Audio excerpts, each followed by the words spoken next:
그만. 그거 누르면 큰일 나. 한국 여학생이 휴대폰을 들여다보며 무언가를 누르려는 순간 옆에 있던 외국인 친구가 다급하게 외쳤습니다. 그거 절대 누르면 안 돼. 놀란 한국 친구는 손을 잠시 멈췄지만 곧 버튼을 꾹 눌러버리고 말았습니다. 외국인 친구는 망연자실한 얼굴로 그녀를 바라보며 한숨을 쉬었습니다. 대체 무슨 일이 벌어진 걸까요? 지금 사연 바로 시작합니다. 잠깐 영상 시청 전 좋아요 한 번씩 눌러주시면 감사하겠습니다. 안녕하세요. 저는 프랑스 파리에서 온 카를로스라고 합니다. 저는 현재 대학원에서 세계 문화와 민속학을 연구하고 있습니다. 얼마 전 한국에서 열리는 학회에 참석하게 되면서 한국을 직접 방문할 기회를 얻었습니다. 이번 학회는 한국 전통 문화와 민속에 대한 연구자들이 모이는 자리였고 제 연구 주제와도 밀접한 관련이 있어 큰 기대를 안고 한국으로 떠나게 되었죠. 평소 한국 문화를 공부하며 한국 드라마나 음식, 전통 문화에 관심이 많았던 터라 이번 방문이 정말 기대되었습니다. 특히 같은 대학원에 다니는 한국 친구 유리가 고향에 간다고 해서 저도 그녀와 함께 가게 되었어요. 유리는 한국으로 가는 비행기 안에서부터 굉장히 들뜬 모습이었습니다. 카를로스, 한국에 가면 꼭 삼계탕 먹어봐야 해. 그리고 경복궁은 정말 아름다워.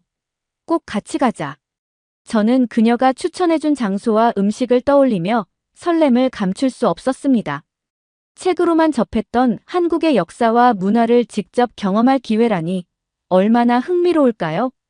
그런데 여러분께 하나 고백하자면 저는 사실 한국에 대해 아주 이상적인 이미지를 가지고 있었습니다. 제가 프랑스에 살다 보니 한국 문화에 대한 영상이나 그래서 깨끗하고 안전한 나라라는 이미지를 많이 접했거든요. 하지만 실제로 한국을 경험하면서 제가 몰랐던 현실도 알게 되었고 예상치 못한 사건들도 겪게 되었습니다. 특히 유리와 함께한 그날의 사건은 정말 제 기억 속에 깊이 남아 있습니다. 먼저 여기 시청자님들께 말씀드릴 사실이 하나 있는데요. 동양에서는 유럽에 대한 환상이 많으신 것 같아요. 한국에 와서 보니 더 그렇게 느꼈어요. 한국의 TV 광고에서 유럽 여행 상품이 자주 소개되는 걸 보았습니다. 광고는 언제나 좋은 점만 보여준다는 걸 알지만 TV 속 화려한 영상만 믿고 유럽에 대한 환상을 품는 분들이 많은 것 같아요. 한 번이라도 유럽을 다녀오신 분들은 아실 겁니다. 서양식 건축물은 처음 보면 독특하고 아름답게 느껴지지만 정작 생활면에서는 한국보다 불편한 점이 많다는 사실을요. 저는 프랑스에서 태어나고 자랐지만 이번 한국 방문으로 깨달았습니다. 한국의 삶이 얼마나 편리하고 효율적인지 말이죠. 그래서 학회 일정이 끝난 뒤에도 바로 프랑스로 돌아가지 않고 한국에서 좀 더 머물기로 결정했습니다. 이렇게 오래 머물 수 있었던 이유 중 하나는 한국 친구 유리 덕분이었습니다. 그녀가 집을 제공해준 덕분에 숙소 걱정 없이 지낼 수 있었죠. 유리가 사는 곳은 서울에서 꽤 떨어진 농촌 지역인데 도시 이름이 경산이라고 했어요. 처음에는 서울 같은 대도시와 비교해 생활이 불편할 거라 생각했지만 그건 제 착각이었습니다. 경산은 전혀 낙후되지 않았고 오히려 도시와 시골의 매력이 적절히 조화된 곳이었어요. 게다가 한국의 놀라운 교통 시스템 덕분에 이동도 정말 편리했습니다. 서울에서 경산까지 가기 위해 저는 한국의 고속철도 KTX를 처음으로 타게 되었습니다. 서울에서 파리까지 14시간 넘게 비행기를 타고 온 뒤였는데 광명역이라는 곳에서 KTX를 타고 경산까지 갔죠. 한국의 고속철도는 저 같은 프랑스 사람에게도 굉장히 흥미로운 존재입니다. 왜냐하면 KTX는 프랑스의 고속철도인 떼제베를 모델로 만들어졌기 때문이에요. 프랑스 고속철도 떼제베는 유럽 전역에서 자랑할 만한 기술력으로 유명하지만 제가 KTX를 직접 타보니 이건 다른 차원의 경험이었습니다. 우선 열차 내부가 아주 깨끗하고 쾌적했어요. 좌석 간 간격도 넓어서 장시간 이동해도 전혀 불편함이 없었죠. 그리고 무엇보다 정시성에 놀랐습니다. 파리에서 떼제베를 이용할 때는 자주 지연되거나 운행이 중단되는 경우가 많지만 KTX는 출발 시간과 도착 시간이 거의 정확했어요. 20년 전 한국이 프랑스에서 고속철도 기술을 배웠다는 기사를 본 적이 있어요. 당시 한국은 고속철이라는 개념이 생소했던 나라였고 프랑스의 떼제베는 세계적으로 유명한 기술이었죠. 그런데 지금 상황은 정말 많이 바뀌었더라고요. 제가 이번에 KTX를 타면서 그 변화를 직접 느낄 수 있었어요. 프랑스에서는 이제 파리와 리옹을 잇는 고속철 노선이 노후화돼서 개량 공사를 논의해야 하는 상황인데 그 와중에 프랑스 국영철도가 한국철도공사의 협력을 제안했다고 하더라고요. 한때 기술을 가르쳤던 나라가 이제는 함께 연구하자고 제안하는 파트너가 된 거죠. 이게 정말 대단하지 않나요? 사실 프랑스의 고속철도는 하나의 선로 방식을 고집해왔어요. 안정성과 신뢰성을 강조하긴 했지만 그만큼 변화가 적었어요. 반면 한국은 새로운 시도를 많이 해봤다고 하더라고요. 자갈 선로 같은 것도 실험하면서 여러 환경에서 데이터를 쌓았고 그 경험이 지금의 기술력으로 이어진 거죠. 이 얘기를 유리에게 전해줬더니 그녀가 그게 바로 청출어람이지 라며 웃더라고요. 한국 속담이라고 하던데 스승보다 나은 제자를 뜻한다네요. 그녀가 자랑스러워하는 모습에 저도 덩달아 뿌듯해졌어요. 사실 저도 KTX를 타면서 한국의 기술력에 감탄했지만 그보다도 끊임없이 배우고 발전하려는 그 자세가 더 인상 깊었어요.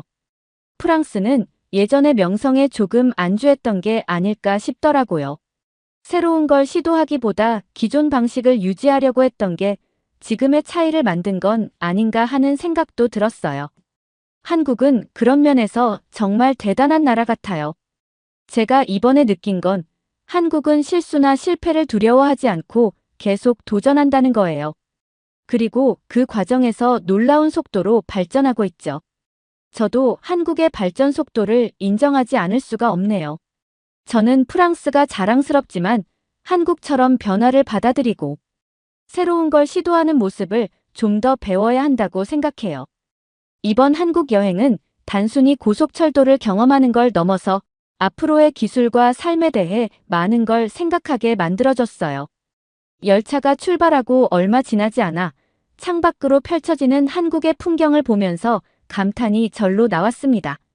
서울의 고층 빌딩 숲을 지나 점차 넓고 푸른 논밭과 산들이 나타나는 풍경은 마치 한 편의 영화 같았어요. 유럽의 시골 풍경도 아름답지만 한국만의 독특한 조화가 느껴지는 풍경은 정말 인상적이었습니다. 광명에서 경산까지는 3시간도 채 걸리지 않았습니다. 승객들은 모두 조용했고 기차 안은 정말 청결했어요.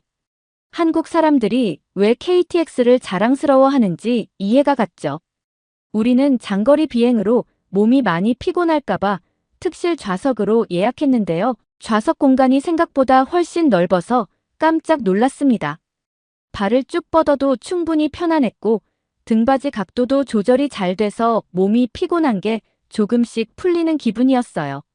더 놀라운 점은 객실 앞에 캐리어를 둘 수 있는 공간을 아무런 예약 없이 그냥 사용할 수 있다는 거였습니다. 제가 유리에게 물었죠. 이런 건 미리 예약해야 하는 거 아니야? 그러자 유리가 웃으면서 말하더라고요. 아니야. 여긴 그냥 빈자리를 먼저 쓰는 사람이 임자야.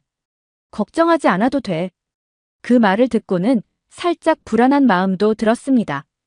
캐리어를 보관하는 칸에는 별도의 자물쇠가 없었고 그냥 열려 있었거든요. 물론 캐리어가 크다 보니 누군가 들고 가면 금방 눈에 띌 거라는 생각은 했지만 그래도 아무 보호장치 없이 두는 게 유럽인인 제게는 익숙하지 않았습니다. 그래서 유리에게 이거 괜찮은 거 맞아? 라고 다시 물었더니 그녀는 태연하게 이렇게 말했죠. 여긴 남의 물건을 함부로 가져가는 일이 없거든. 한국은 유럽이랑 달라.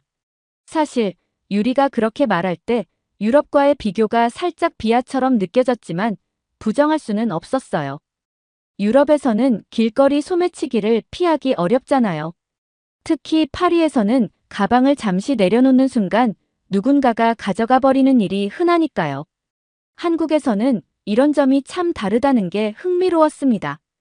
제가 긴 비행과 낯선 환경으로 조금 경계심을 갖고 있을 때도 유리는 괜찮아. 여기선 다들 정직하게 행동해라고 자신있게 말하더군요. 물론 처음엔 반신반의했지만 여행이 이어질수록 그녀 말이 사실이라는 걸 느꼈어요. 학회는 나흘 뒤 서울에서 열리기 때문에 그동안 저는 유리의 집에서 머물면서 경산 지역을 여기저기 돌아다녔습니다. 경산은 한국에서도 유명한 산인 팔공산 아래에 위치한 도시라고 하더라고요. 그래서 그런지 제가 생각했던 것보다 꽤 외진 곳처럼 느껴졌습니다. 게다가 너무 추웠어요. 제가 옷을 여러 개 챙겨오긴 했지만 두꺼운 점퍼는 가져오지 않았거든요. 처음 한국에 올 때 겨울까지 있을 생각은 전혀 하지 않았으니까요. 비교적 따뜻한 프랑스에서 지내다 보니 경산의 차가운 공기는 정말 뼛속까지 스며드는 느낌이었습니다. 팔공산을 트레킹하다가 손과 발이 얼어붙을 것 같아 몸을 잔뜩 웅크리고 있었더니 옆에서 유리가 제 모습을 보며 웃으며 말하더군요. 이렇게 추워하면서 어떻게 버틸 거냐면서 패딩 잠바를 하나 사입자고 했어요. 그런데 문제는 제가 봤던 경산은 그다지 쇼핑할 만한 곳이 없다는 거였어요. 작은 슈퍼나 전통시장은 있었지만 패딩 잠바 같은 걸 살 만한 옷가게는 없었습니다. 그래서 저는 유리의 제안에 그냥 웃으며 고개를 저으며 그냥 참고 서울에 가서 사는 것이 좋을 것 같다고 거절했습니다. 그런데 그 말을 무시하듯 유리는 갑자기 핸드폰을 꺼내더니 온라인 쇼핑몰을 하나 보여줬습니다. 그리곤 스크롤을 내리며 제게 검은색 롱패딩을 보여주더군요. 이거 어때? 무난하고 따뜻해 보여. 바로 주문할까? 사실 그때 제 속마음은 이랬습니다. 온라인으로 주문한 물건이 여기까지 배송되려면 며칠은 걸릴 텐데 학회 전에 도착할 리가 없는데 왜 자꾸 지금 주문을 하겠다는 건지 유리가 이해가 되지 않았어요. 유리의 열정적인 설명에 저는 한편으로는 웃음이 나면서도 한편으론 조금 걱정스러웠습니다. 프랑스에서는 이런 물건을 주문하면 기본적으로 며칠은 걸리고 빠른 배송을 선택하지 않으면 일주일 이상 기다려야 할 때도 많으니까요. 당연히 학회 전에 도착하지 않을 거라고 생각했죠. 그런데 유리는 인터넷 쇼핑몰에서 주문한 물건이 다음 날이면 도착한다고 자신있게 말하더군요. 그녀는 또 기모 양말도 추천하면서 추운 날씨에 이것만큼 유용한 게 없다고 덧붙였습니다. 저는 속으로 이 모든 물건이 정말 학회 전에 도착할까? 라는 의문을 품고 저는 유리에게 솔직히 말했어요. 학회 전에 도착할지도 모르는데 굳이 지금 주문할 필요가 있을까? 그 말을 들은 유리는 저를 보고는 고개를 갸우뚱하더니 살짝 웃으며 말했죠. 이거 봐. 로켓 배송이잖아. 지금 주문하면 내일 도착한다고 적혀 있잖아. 그러면서 휴대폰 화면을 제 눈앞에 들이밀었습니다. 솔직히 말하자면 유리가 아직 세상 물정을 잘 모르는 것 같다고 생각했어요. 한국은 물론 놀라운 나라지만 프랑스보다 잘 사는 나라에서도 이런 식의 말도 안 되는 당일 혹은 하루 배송은 없거든요. 저는 유리의 낙관적인 태도를 보고 어이가 없어 큰 소리를 내고 말았습니다. 유리, 이런 쇼핑몰 믿으면 안 돼. 세상의 사기란 바로 이런 거라고. 제 말을 들으면서도 유리는 여유로운 표정으로 저를 쳐다보더군요. 하지만 저는 멈출 수 없었어요. 본래 사기라는 게 급한 사람의 심리를 교묘히 이용하는 거잖아요. 지금 당장 필요한 물건을 내일 배송이라는 그럴듯한 말로 유혹하고 결국 물건은 오지 않는 게 고전적인 사기 수법이라고 생각했습니다. 유리, 이 쇼핑몰도 똑같아. 사람들이 급해서 속는 거야. 지금이 딱 그 경우잖아. 유리는 제 말을 흘려듣는 듯 하면서 태연히 휴대폰을 다시 들여다봤습니다. 나는 회색으로 주문할게. 너는 검정색으로 하자. 그녀는 그렇게 말하며 이미 구매 버튼을 누르고 있었죠. 저는 속으로 정말 순진하다고 생각하면서도 결국 그녀를 더 설득하지 못했습니다. 그 순간 제가 얼마나 걱정스러웠는지 말로 다 표현하기 어려웠습니다. 프랑스에서는 이런 일이 흔히 문제로 이어지곤 했거든요. 사람들이 온라인에서 싸고 빠른 배송을 강조하는 쇼핑몰의 소각. 결국 물건을 받지 못하는 사례를 여러 번 봤어요. 하지만 유리는 전혀 불안해하지 않았어요. 그녀는 마치 한국은 그런 곳이 아니야라는 듯한 태도로 저를 가볍게 대하는 것 같았습니다. 저는 어쩔 수 없이 유리의 낙관주의를 지켜보기로 했습니다. 이번 경험으로 유리도 세상에 대해 좀 배울 수 있겠지라는 마음으로 말이죠. 그리고 다음 날, 전날 팔공산 트레킹이 꽤 힘들었던 탓인지 저는 늦잠을 자고 말았습니다. 느지막이 부스스 일어나 거실로 갔더니 유리가 밝은 얼굴로 잘 잤어? 하고 인사를 건네는 겁니다. 그런데 그녀가 손에 들고 있던 상자를 보고 저는 그대로 얼어버렸습니다. 그 상자는 다름 아닌 어제 유리가 장난처럼 주문했던 패딩이 들어있는 택배 상자였습니다. 그것도 이곳이 서울에서 고속철도로 3시간 거리나 되는 농촌 지역임에도 불구하고요. 저는 믿을 수 없는 마음에 유리에게 물었습니다. 이거 정말 로켓으로 배송한 거야? 어쩜 이렇게 빨리 도착할 수 있지?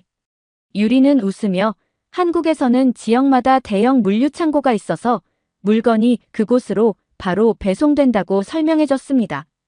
그리고 스마트폰을 꺼내더니 주문 번호를 통해 확인할 수 있는 새벽 3시 반에 문 앞에 상자를 두고 간 사진을 보여주는 겁니다. 그 사진을 보자 저는 다시 한번 충격을 받았습니다. 세상에, 이건 귀신도 못할 일 아니야? 농담처럼 말했지만 제 속은 정말 깜짝 놀란 상태였습니다.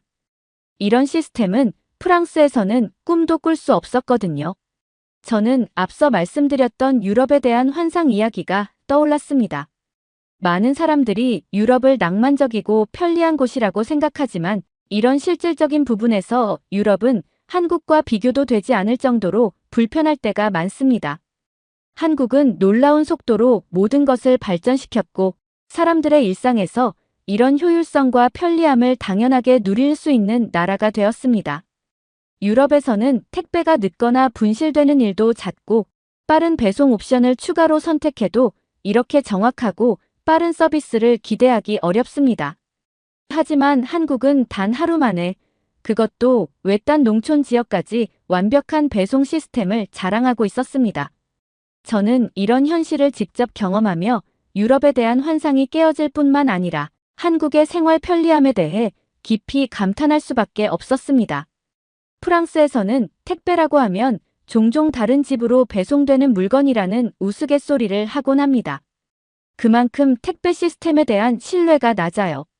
살면서 단 한 번도 택배를 마음 놓고 받아본 적이 없어서 저는 보통 오프라인 매장을 이용하는 편입니다. 제 입으로 말하기 민망하지만 솔직히 프랑스 택배는 엉망입니다. 한 번은 프랑스의 유명한 택배사인 크로노포스트를 이용한 적이 있었습니다. 택배기사님이 전화를 주셔서 10분 후에 도착한다고 하시더군요. 당연히 문 앞까지 물건을 가져다 주실 거라 생각하고 기다렸습니다. 하지만 시간이 지나도 기사님은 오지 않았고 결국 제가 먼저 다시 전화를 드렸습니다. 그랬더니 기사님은 아주 태연하게 이렇게 말하더군요. 코로나 이후로는 접촉을 피해야 하니 물건을 1층 엘리베이터 앞에 두었어요. 가서 찾아가세요. 그 말을 듣고 저는 너무 어이가 없었습니다. 아니, 누가 그걸 가져가기라도 하면 어쩌자는 거냐고 따졌죠. 하지만 기사님의 반응은 더 황당했습니다. 되려 저를 나무라며 왜 1층까지 내려오지 않았냐고 큰 소리를 치셨습니다. 그 순간 정말 화가 났지만 동시에 씁쓸한 마음이 들었습니다. 이런 일이 한두 번이 아니었기 때문입니다. 프랑스에서는 택배 물건이 엉뚱한 주소로 가는 건 흔한 일이고 아예 분실되는 경우도 많습니다. 어쩌다 배송이 제대로 왔다 싶으면 물건이 파손되거나 상태가 엉망인 경우도 있습니다. 기가 차고 분노가 치밀었지만 동시에 택배기사의 화난 목소리가 무섭기도 했습니다.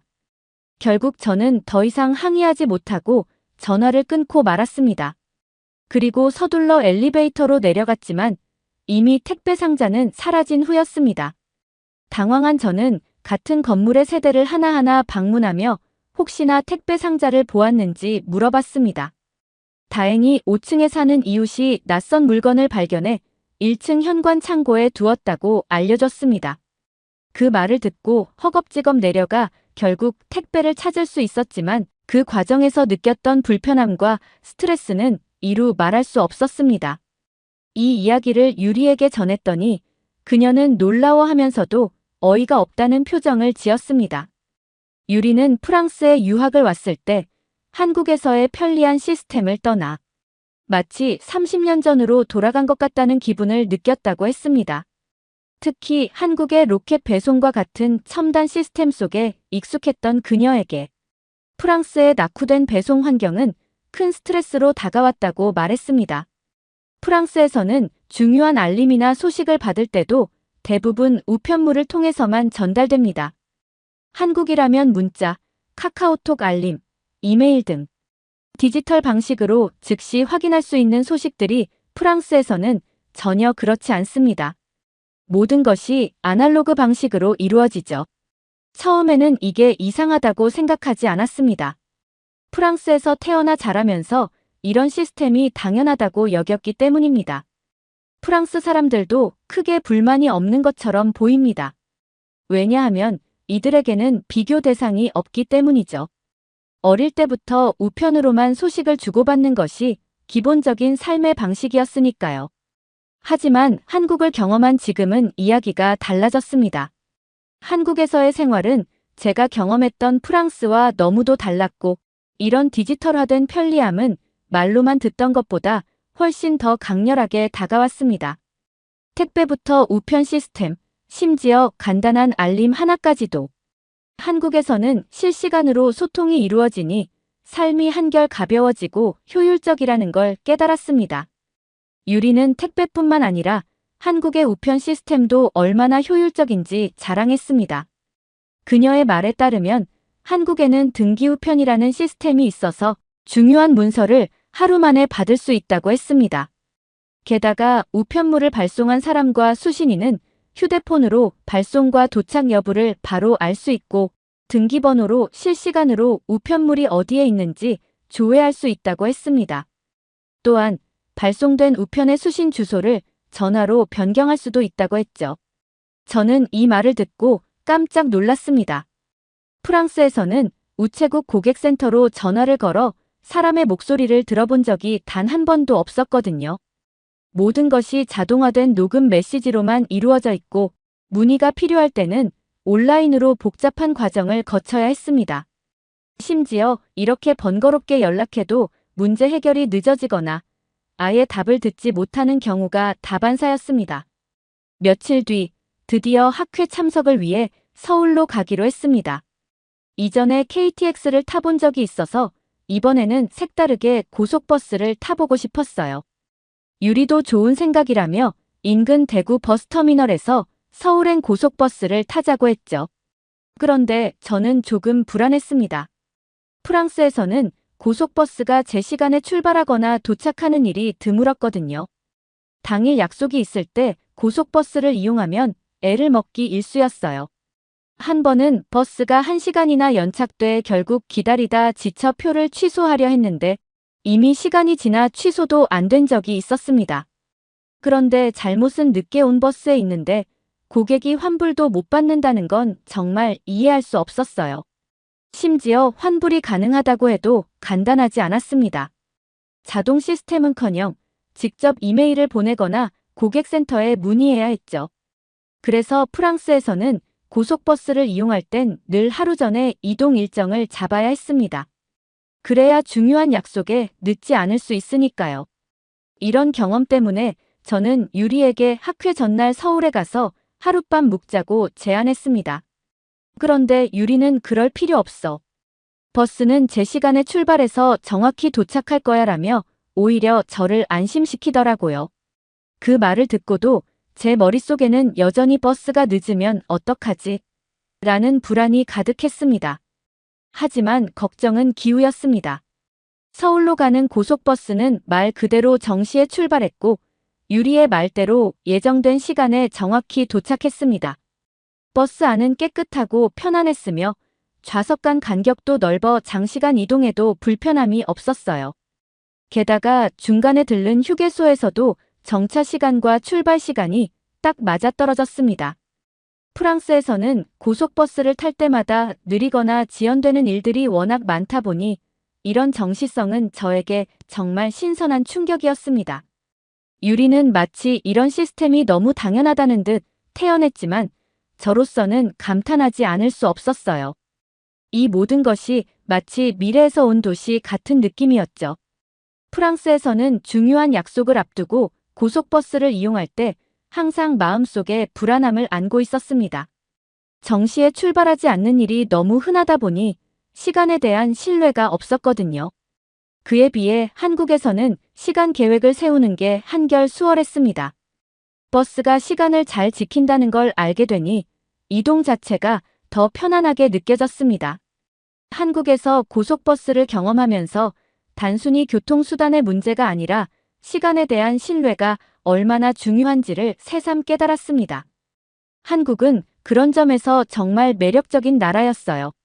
사람들이 일상을 편안하고 효율적으로 계획할 수 있는 기반이 이렇게 잘 마련되어 있으니 더 이상 불필요한 걱정으로 스트레스 받을 일이 없겠구나 싶었죠.